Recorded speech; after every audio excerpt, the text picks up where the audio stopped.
Yeah, guess who's back? It's back chat. Back chat's back and I'm better than ever. Gonna post content no matter the weather. Hard work, dedication, Floyd Mayweather.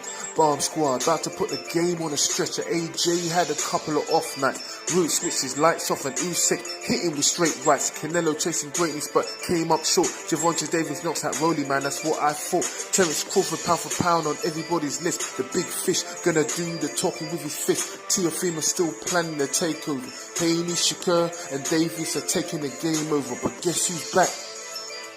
I said guess who's back? Man, guess who's back? I said guess who's back? What's good, boxing fans? It's Backchat TV, and we are back. And guess who's back?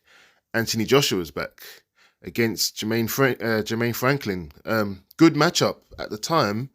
I wasn't sure what I thought of it because I heard, obviously, there was a lot of names that were spoken about for Joshua's comeback fight, and then Jermaine Franklin's name suddenly became the front runner, and now here we are. We've got Jermaine Franklin. Is it a good matchup? Yeah, I think it's a great matchup for many reasons. I think Jermaine Franklin is an up-and-coming fighter who's put in a lot of work. He had an unbeaten record up until the fight with Dillian. Looking at Joshua in general, he looks in okay shape. I think I've seen him in better shape. He looks to have a bit of a tummy there. You know what I mean? Enjoying himself over there in America a bit too much, maybe. But obviously, they've got their camp together. I'm sure he's going to be in the best shape when it comes to the night. Now, what did I think of the press conference in general? So, a lot of people, including myself, been waiting to see how Anthony Joshua's how he's gonna look, his demeanor, his psychology. Because both of those things have been questioned in previous fights. Obviously, the fight with Alexander Usyk, his mentality was questioned. And a lot of people in the UK were disappointed with his performances on both accounts, although he did do significantly better in the rematch against Usyk. Nevertheless, we were still disappointed. I think that this has had quite a knock-on effect on Anthony Joshua's psychology. Some good, maybe, some bad.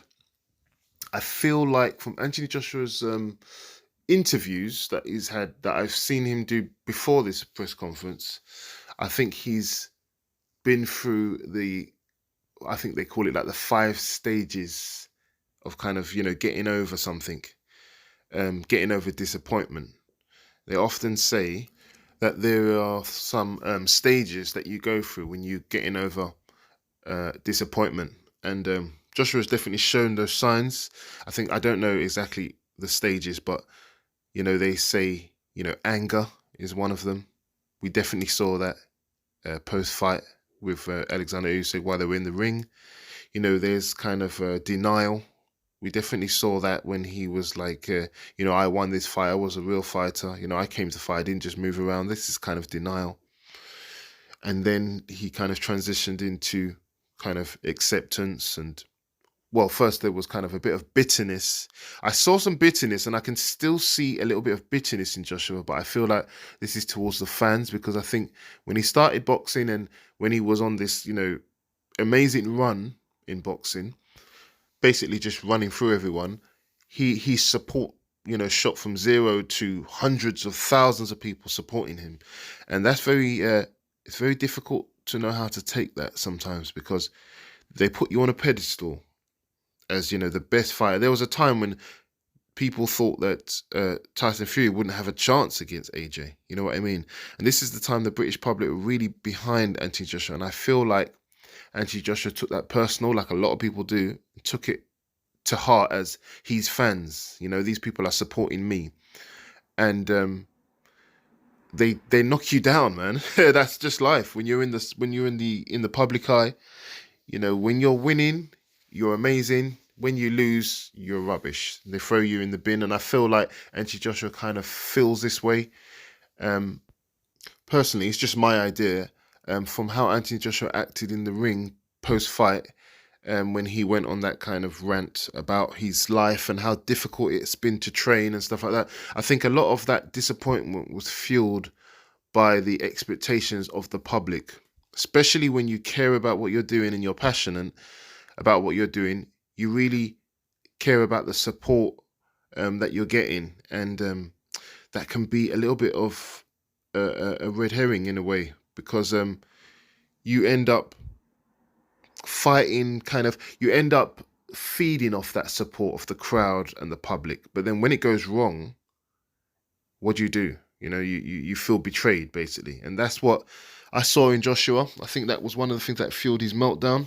The betrayal of the British fans, just in general, doing your best and it not being enough, and people just not understanding how much work, not caring how much work and preparation you've put into learning new skills and you've put into a fight. And then, all they care about is, did you win or not? Did you knock him out? It's kind of disheartening when you're a professional and people, even if Joshua would have won, some people would have said, if Joshua would have won on points, a close split decision, some people would have said, oh, well, he didn't knock him out. You know what I mean? So it's a difficult sport. I think Joshua is learning this now. And he's now learning to put himself first. And that's where you're going to see a little bit of, not selfishness, but, that kind of, well, I don't care what the fans say. I do it for money now. You know what I mean? And this, I do it for money attitude, I think, is born out of the disappointment that he's received and the backlash he's received from his losses and from his performance against Usyk. That's what I think it is. If Anthony Joshua was not serious about his career, wanting to go ahead, he wouldn't have done all this. He wouldn't have gone. And now this is what we have, a version of AJ that is, more mature in his psychology. And is this going to help him or hinder him? We don't know. Maybe he's lost his killer instincts. We just don't know. We don't know the effects of the disappointment that he's felt and what he's been through, if they're going to have a positive impact on his performances or a negative impact. But he's saying the right things. I feel like he's in a more positive headspace, Anthony Joshua. From what he said, he gave respect to Franklin, and that's one thing I always like about Anthony Joshua. He's always been respectful to his opponents, and I like that. I'm a person who likes that. I do like trash talk, but at the same time, I do like people to be meaner, and the way that he's actually got in better shape. So he really wants success, and Anthony Joshua, you can tell by his demeanor that he is very enthusiastic to reinvent himself and get back to the top. Now, can Anthony Joshua do it? That remains to be seen, but I think he's done everything he could do to have the best chance of that being a reality. By hooking up with Derek James, who I absolutely love, by the way. Derek James, I love trainers that are proven. He has got, a whole plethora of fighters who are proven, world champions, unified champions, unbeaten prospects. You can't get someone better than him. And also, he's going to teach him how to be defensive, but also how to utilize his size and his skills and experience. And I just think that Derek James is the best chance that Joshua can have to do well and hopefully reclaim his title and get back to the top. If he's got a chance of getting back to the top, this will be his chance. So I like the attitude so far.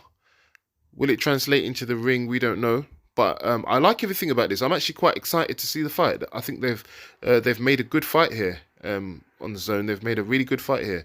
Joshua's comeback fight, I think if it was any easier, someone easier than Franklin, which a lot of people were saying he should have come back for his first fight against, an easier opponent. I don't think so. Because you can't sell, these easy tune-up fights. I think a lot of people underestimate the fact that, Joshua, I think he's got good hands, good speed, can take a shot. Definitely ideas about Joshua being a completely shot fighter. I think this just comes from high expectations. I've never thought that. I think he's a good fighter. I think he's got a chance. And, it's going to be an exciting fight. And I can't wait to see it. Let me know your thoughts. What do you think of Derek James now being announced? Are you as happy as I am? Do you think